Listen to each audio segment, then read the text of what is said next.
નમસ્કાર મિત્રો, લોકતાંત્રિક પરંપરામાં અને ભારતના સંવિધાનિક વ્યવસ્થામાં જે રીતે જુદા જુદા બોડી માટે વિધાનસભા હોય, પછી જિલ્લા પંચાયત હોય, તાલુકા પંચાયત હોય, નગરપાલિકા હોય, મહાનગરપાલિકા હોય, એના માટે પ્રતિનિધિ ચૂંટવા માટેની વ્યવસ્થા કરવામાં આવી છે. અને એ પ્રતિનિધિને કોણ ચૂંટે છે? એ વિસ્તારના લોકો ચૂંટીને મોકલે છે. એ પ્રતિનિધિની જવાબદારી શું હોય કે વિસ્તારના લોકોના જે પ્રોબ્લેમ્સ હોય, એની સમસ્યાઓ હોય, એની જે માંગણીઓ હોય, એને નડતી વસ્તુઓ, એને કંગળત હોય, એ બધી વસ્તુઓ પર ધ્યાન આપીને એનું સોલ્યુશન આપે. પછી શિક્ષણ હોય, સ્વાસ્થ્ય હોય, સુરક્ષા હોય, દરેક મુદ્દાઓ પર એને લોકોની વાત સાંભળવી જોઈએ અને લોકોને હેલ્પ કરવી જોઈએ. પણ પાછલા ઘણા સમયથી એક વસ્તુ જોવામાં મળે છે જે બહુ જ ઇન્ટરેસ્ટિંગ છે. એક વાસ્તવ મને સમજણ નથી પડતી કેમ આવું થઈ રહ્યું છે કે આજની તારીખમાં આપણે ત્યાં ગટર લાઈન બગડેલી હોય, પાણી ના આવતો હોય, આપણે આપણા ખેતરોમાંથી પાઇપલાઇન જાતી હોય, આપણા વિસ્તારમાં કોઈ પણ ટાઈપની ટ્રાન્સમિશન લાઈન જાતી હોય આપણા ખેતરોમાંથી, આપણા પુલ તૂટ્યા હોય, આપણે મા કાર્ડ કામ ન કરતું હોય, આપણે હોસ્પિટલ ન હોય, આપણે સ્ટાફ ત્યાં ન હોય, એવા બધા કેસમાં તલાટીને તો આપણે શું કરીએ છીએ? મામલતદારને એપ્લિકેશન આપી નાખીએ. અરે મામલતદાર શું કરશે આનામાં? આપણે આપણો હક અને આપણી જે માંગણી છે, આજ હું જ્યાં મતદાર છું એનો ધારાસભ્ય મારો જનપ્રતિનિધિ છે, કોઈ પણ પક્ષનો હોય, એ જનપ્રતિનિધિની જવાબદારી છે કે મારી સમસ્યાનું નિરાકરણ કરે. સરકારી અધિકારી તો ચિઠ્ઠીના ચાકર છે.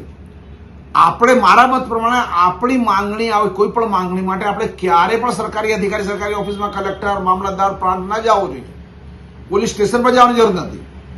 આ જવાબદારી આપણા જનપ્રતિનિધિ, ધારાસભ્ય હોય, સાંસદ હોય, તાલુકા પંચાયત જિલ્લા પંચાયત સભ્ય હોય, એની જવાબદારી છે આપણા વિસ્તાર લાગુ પડતો, જ્યાં કોઈ આવું ઘટના બની લાગુ પડતો હોય એને પકડીને એને લઈ જાઓ. ચાલ ભાઈ, તો મારો સોલ્યુશન લાવ. તને મત એના માટે આવ્યો તું અમારા કામ કરે, એને કે તું આને ખાલી રિબિન કાપવા આવે.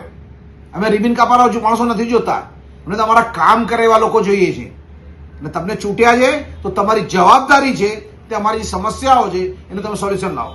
હમણાં આપણા ખેડૂતોએ મુંદ્રા તાલુકામાં બહુ સારી મહેનત કરી, બહુ સારું આયોજન કર્યું, બહુ સારું ટ્રેક્ટર રેલી કાઢી, મામલતદાર પ્રાંતમાં આવેદન આપીને આવ્યા. પણ ત્યાં ધારાસભ્ય, સાંસદ કેમ હાજર હતા આવેદનમાં આપણા જોડે? આપણે એને મત આપ્યા છે, એ આપણા જનપ્રતિનિધિ છે. લોકતાંત્રિક વ્યવસ્થાની જવાબદારી છે કે આપણા સમસ્યાનું સમાધાન કરે. એ કેમ નથી આવતા આપણા જોડે? મારી માંગણી બધા આવા આંદોલનકારીઓને એના છે કે આપણે આવી માંગણીઓ કોઈ પણ સરકારી અધિકારી પર ના લઈ જઈએ, આપણા ચૂંટાયેલા પ્રતિનિધિ સુધી જઈએ ને એનાથી હક માંગીએ, આપણો જવાબ માંગીએ. એમ નથી.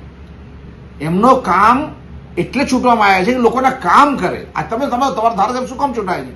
તમારા વિસ્તારના કામો કરવા માટે. પણ ધારાસભ્ય તો તમારે દિલ્હી મુંબઈ ફરતો હોય, એને અહીંયા વિકાસના કામ કરતો મુંબઈમાં જઈને પ્રસંગોમાં માળાઓ પહેરતો હોય.